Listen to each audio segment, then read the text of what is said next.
ان کے آتا رہا، کسی نے نہیں ملایا، تو یہ کہیں ضروری نہیں ہے۔ ہم آپ کی بات مان جاتے ہیں۔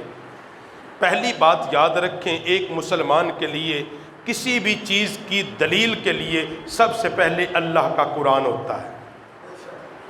اللہ کا، اگر کوئی بات قرآن پاک سے سمجھ میں نہ آئے پھر نبی پاک کی حدیث ہوتی ہے، حضور کا عمل ہوتا ہے، نبی پاک صلی اللہ علیہ وسلم کا فرمان ہوتا ہے۔ اگر وہاں سے بھی کوئی چیز نہ ملے تو پھر قول صحابہ کی طرف جایا جاتا ہے۔ پھر آپ صحابہ اکرام کے عمل کو دیکھیں گے، پرکھیں گے۔ اگر آپ کو ایک چیز اللہ کے قرآن سے مل جائے پھر آپ کہیں دوسری طرف نہیں جائیں گے۔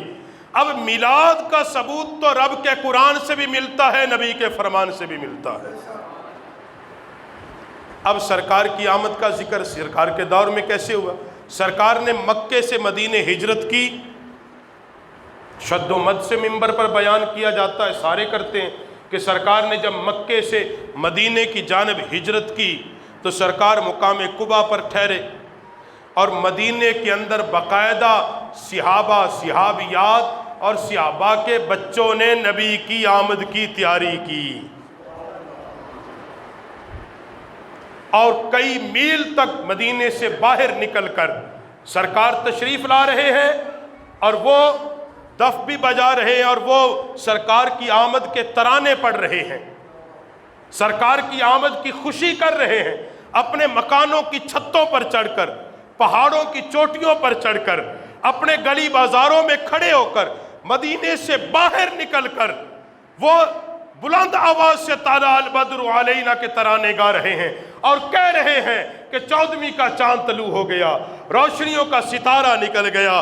اسی لیے تو میرے اعلیٰ حضرت نے کہا تھا نا، اسی لیے کہا تھا میرے اعلیٰ حضرت رحمت اللہ تعالی علیہ نے کہ کرنو بدلی رسولوں کی ہوتی رہی، چاند بن کے نکلا ہمارا نبی، کہ کرنو بدلی رسولوں کی ہوتی رہی، چاند بن کے نکلا ہمارا نبی۔ تو لہذا سرکار کی آمد اور سرکار کی آنے پر اظہار تشکر صحابہ، صحابیات اور صحابہ کے بچوں نے بھی کیا۔ اب دور صحابہ میں کیا تھا؟ خود صحابہ نبی پاک کے دین کی ترویج اور اشاعت کے لیے دن رات اللہ کی زمین پر جو سفر کر رہے تھے، وہ کس لیے کر رہے تھے؟ کہ وہ اپنی ذات کے لیے نہیں، وہ تو جہاں بھی جاتے تھے ایک ہی بات کہتے تھے کہ سارے لوگوں کی حکومتیں ختم، آج حکومت آئے گی تو محمد عربی کی آئے گی۔ یہی بات نہیں ہوتی تھی؟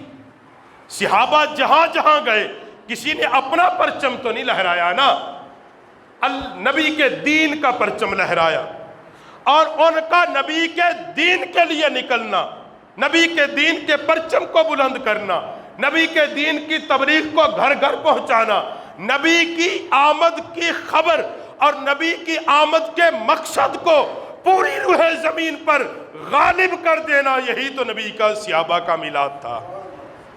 صحابہ نے یہی تو بتایا نا جہاں گئے کہ اب کسی کا کوئی کلمہ نہیں چلے گا، کسی کی کوئی حکومت نہیں چلے گی، اب کسی کا کوئی سکہ نہیں چلے گا، اب چلے گا تو آمینہ کے لال کا سکہ چلے گا، قانون چلے گا تو آمینہ کے لال کا چلے گا، اب دستور چلے گا تو آمینہ کے لال کا چلے گا۔ بھائی یہی تو ہم کہتے ہیں کائنات کو، کہ کائنات کے لوگوں ہم بھی تو یہی کہتے ہیں میلاد کے مہینے میں کہ وہ سرکار آئے تھے کہ جس کا دین ساری دنیا پر غالب ہوگا۔